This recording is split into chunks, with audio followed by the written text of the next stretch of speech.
This podcast is intended for mature audiences. It features mature themes, violence, loud sounds, and strong language. Listener discretion is advised.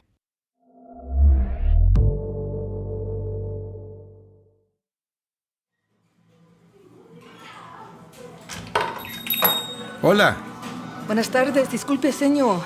Una compu por una hora, por favor. I remember the moment clear as polished glass. I was in Honduras. No data for weeks. I was ready to file photographs, so I made it to a little internet cafe. Puede usar la número 4. Gracias. I was used to being away.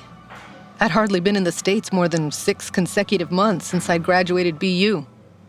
We were a close family, once. Now it was scattered emails, occasional Skype calls, and this. Maria, what's going on? Mom's sick. What? She had a stroke. Stroke. Mom went down while washing dishes. Maria found her there. I was on a computer already, so I booked tickets that minute. I'm coming. Thank you. I need you like I've never needed anyone. It's amazing how something built so carefully for so many years shatters in an instant. A body, a family, a career. But for me, it wasn't even like there was a choice. I thought of Tony, of what a wreck he was for reasons I didn't fully know, just that he was estranged from his family and what a sad sack that turned him into. I had sacrificed a lot for my career, but I wasn't going to cross that line. Pulitzer be damned, I was headed home. Where am I? Patient's waking. Put it back down. No! I don't want to go. I want to stay. It's going to be okay, Sonia. Tony. What the hell did you do, Tony? What I had to do. I took you to people who could help you. No, not these people. There are no other hospitals in town, just the one. I had to pull some strings to get them to take you in. No. Raising the morphine in 3, 2, 1.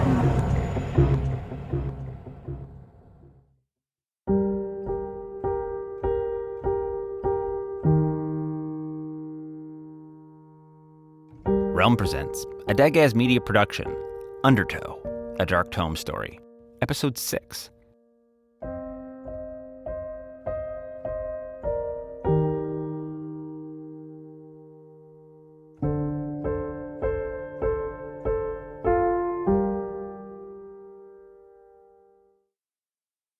I remember what happened. Holy shit!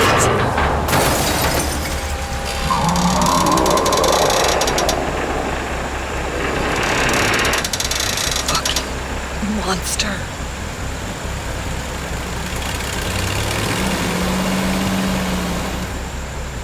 Oh, Jesus. Don't go near the wreck. No, I have to. Look at her. You don't want to send that truck into the river. It's barely hanging on there. You spot me then, huh? Think I can keep a truck from falling in the river? You hang off the back. You're drunk, Tony. Adrenaline made me sober. Come on. Listen, we should wait for the ambulance. What if it's not an ambulance? What if it's the sheriff? Coming back with Marty to inspect his busted truck. All right. I'll hang off the back.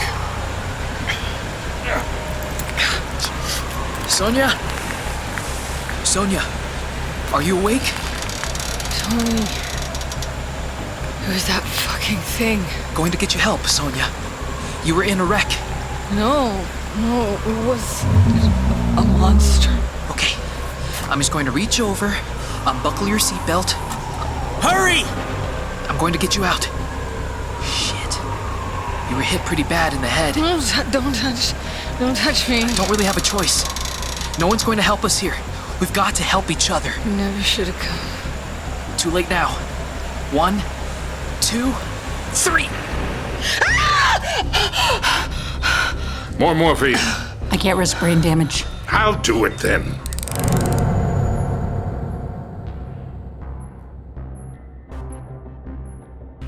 Is she going to be okay?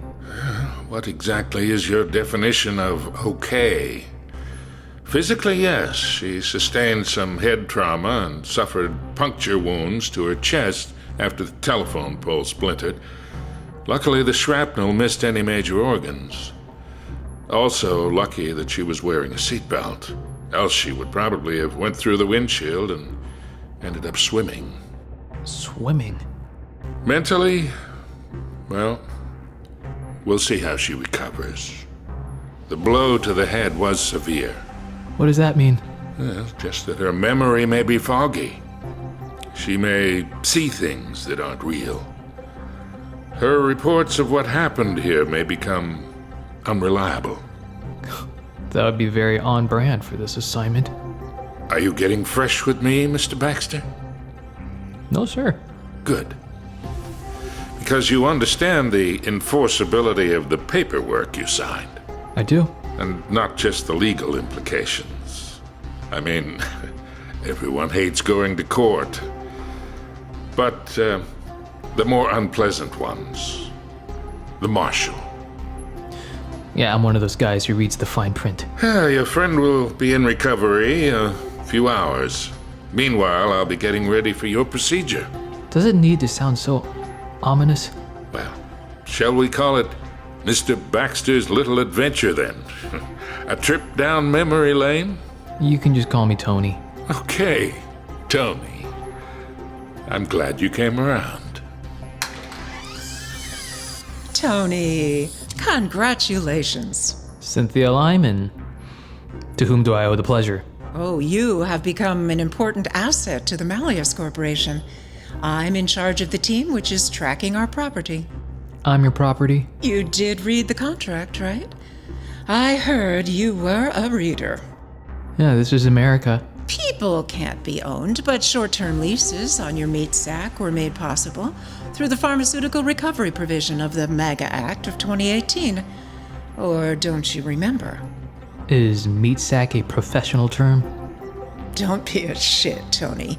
You want this as much as we do. This is an incredible opportunity for all of us. Was that also in your report? People are going to spend millions, no, billions, to get the experience you are going to have free of charge. I'm honored. As you should be. Can I talk to Sonia before I go? There was a sub-paragraph authorizing that. Go ahead.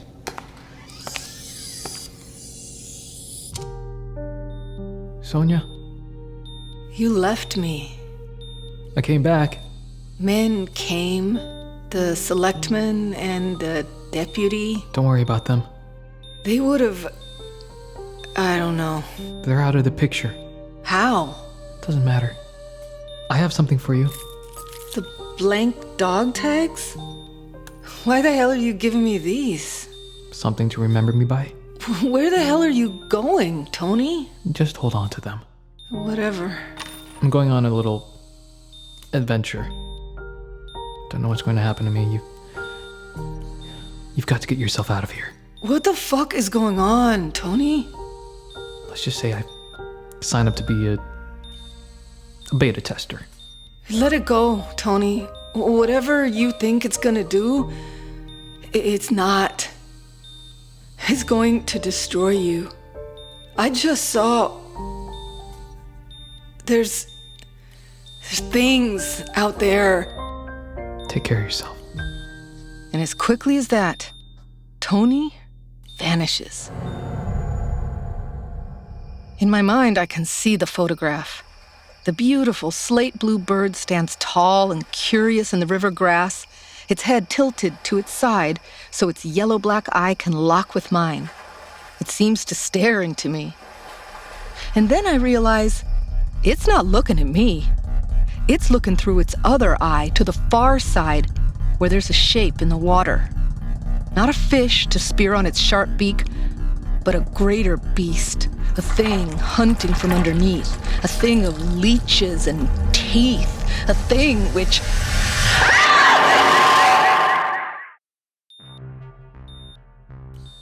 I was asleep for I don't know how long.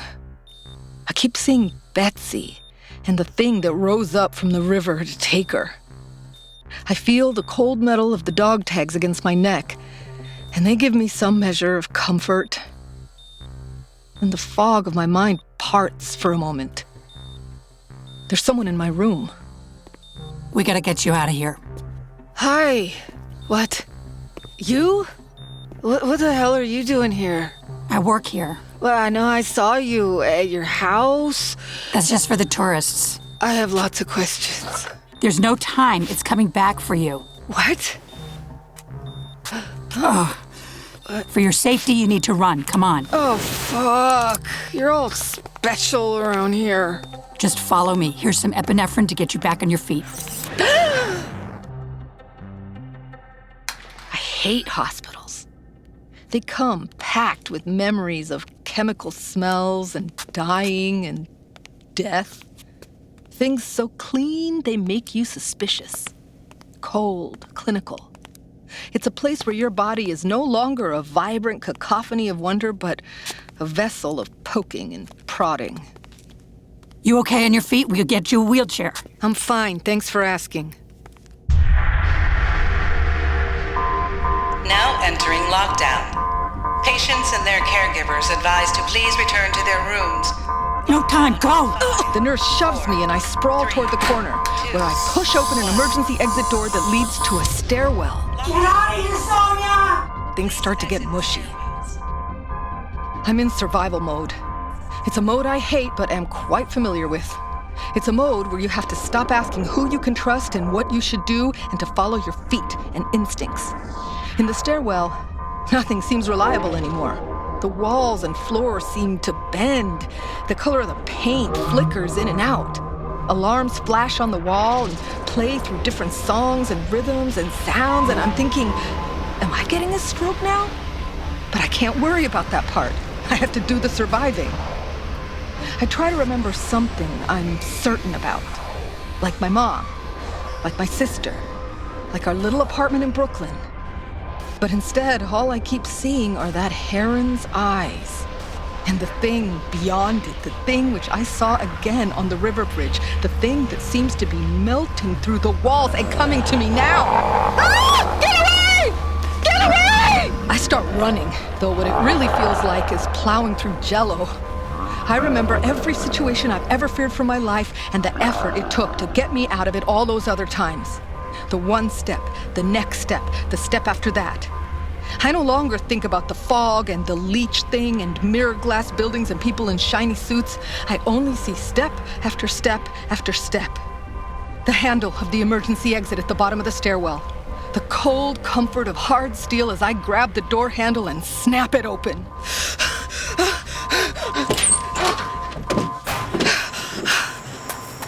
One step, another step. One step, another step, one more after that. Whether it's a gang of bullies, corrupt cops, or a seething thing with teeth for eyeballs, running always looks the same. My feet hit hard-pack asphalt. I'm behind the hospital complex, running alongside the river with a tall wrought iron fence protecting pedestrians from falling in. Or maybe they're protecting pedestrians from that. It's the leech thing, the thing from the bridge, except it's bigger now. Raised to freshly fed glory, raging and roaring and ever hungry. Hungry for me. It stares at me with eyes that reflect beyond eternity and drain my blood into them. My peripheral vision goes blurry as it reaches a fanged tentacle toward me. Get away! My feet move and I try not to hear the thing and its little whispers of cutting knives needling into my flesh, leaching out my soul. I take more steps. There's the swimming pool for the locals and the squash court, which means I must be close. But close isn't far enough. There's a courtyard, a gate. There are security cameras, but not security guards. 1 foot, another foot. The gate glides open. I see an unmarked white 15-passenger van. A heavy-set man steps out with thick-rimmed bottle glasses. It's Digby, the tour bus operator. Holy shit, Madge! Grab the flares! Yep, on it. Madge leaps from the back with 2 road flares in her hands. She snaps them, and fire spits out. Hey, asshole, eat this! Shit. Get in, quick. I'm trying. Come on, Madge. Coming! Oh, fuck. For a moment, I'm too stunned to speak. We gotta get her somewhere safe. Only safe place is out of Simpson Falls. We won't make it. It won't let her go. There's no way out of here except over water. Oh, jeez, good point. Let's go to the radio station. Okay. You hang in there, miss. We're gonna get you into hiding. What was that thing? A thing the Dark Tome brought here that hasn't wanted to go back yet. It feeds off cosmic energy, but now it's hungry. What happened to your friend? He's back there in the hospital. Shit! One step at a time, Madge. Why? What's gonna happen to him? You best worry about yourself for now. Tell me! The creature's here because it's hungry. And I think your friend is the bait.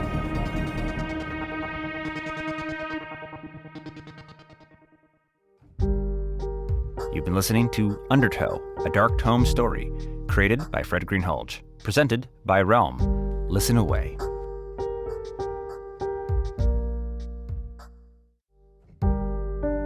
Undertow, a Dark Tome story, is an original audio creation by Fred Greenhalgh. Written by Fred Greenhalgh and Greg Tulinen. Story by Fred Greenhalgh, William DeFries, Barry Dodd, and Greg Tulinen. Based on The Dark Tome, created by Fred Greenhalgh and William DeFries. Story consulting by Christopher Reinaga and Marguerite Croft. Sensitivity consulting by Molly and Dana.